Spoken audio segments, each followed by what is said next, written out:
We got updates today from Jon Jones, Michael Chandler, and Nick Diaz. And if you ask me, this is completely mind boggling.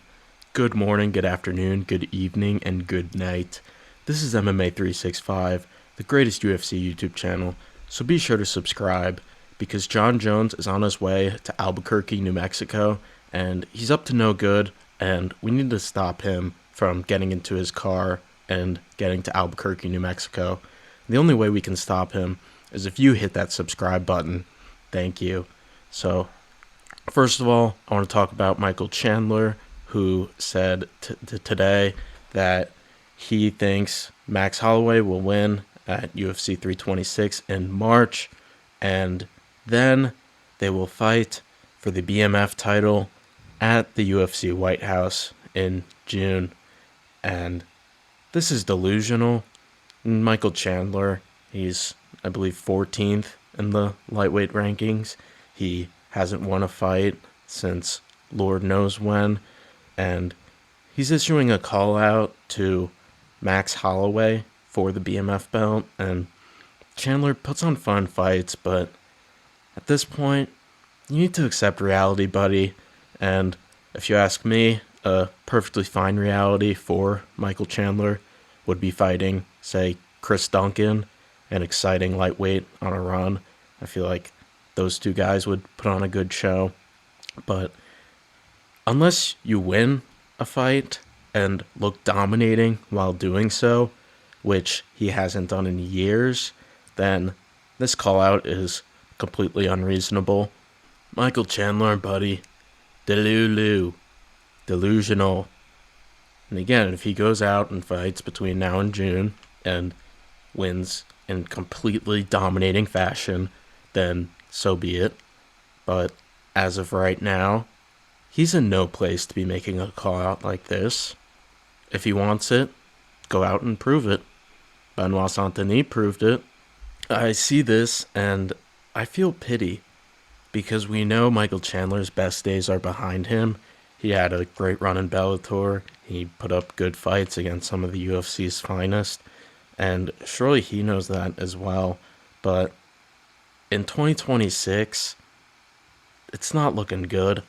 Time and time again, we see athletes struggle to accept their fates as they grow older. And maybe Michael Chandler does have a little bit of gas left in the tank. But if he does, I would really like to see him prove it before fighting Max Holloway at the White House. And next up, for even more Delulu, we got news today from Jon Jones saying, I have severe arthritis in my left hip, and most people don't know that. I'm actually qualified for a hip replacement. My last training camp, I went to bed in so much pain. And he said this as a reason for why he couldn't wrestle Daniel Cormier in a RAF match. And we've all seen Daniel Cormier. He's on every UFC broadcast. He certainly isn't exactly in peak physical shape. So if this is true for Jon Jones, it's definitely not good to hear. Arthritis, especially in your hip, is a very bad injury. Hip injuries can tend to be very unpleasant. But this is, mind you, he's still calling out Alex Pereira for a title shot at the White House. And this is just baffling. If I were the UFC, I would consider doing what Ricky and Trailer Park Boys did and pay Jon Jones to never hear from him again, never be involved with the UFC again. Don't say the UFC's name in the news, in the media. But I don't think they'll do that because for some reason, Dana White really has a soft spot for this guy. If you can't wrestle because you have arthritis in your hip, then I can't imagine you can perform mixed martial arts. I mean, wrestling is a very big part of MMA. So is kicking, so is kickboxing, so is moving around the octagon. Those are very important functions to being a basic, competent mixed martial arts fighter, and seemingly Jon Jones can't do that. But Jon Jones is not to be outdone. Neither is Michael Chandler, because we have one more update to discuss.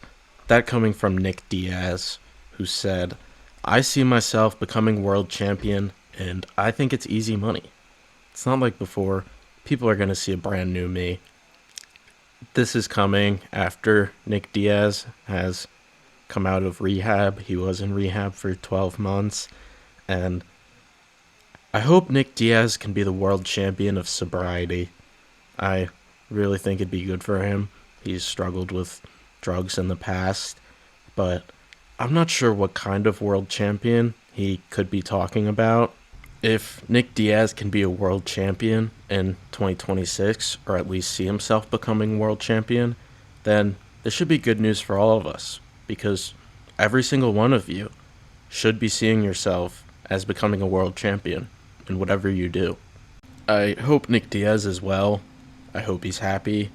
I hope he thinks his life is meaningful when his head hits the pillow at night. But I don't think he's going to find any more meaning in the UFC. I really don't. And I don't think he needs to scramble up his brain any further. What are we doing, man? That'll wrap up this video for now.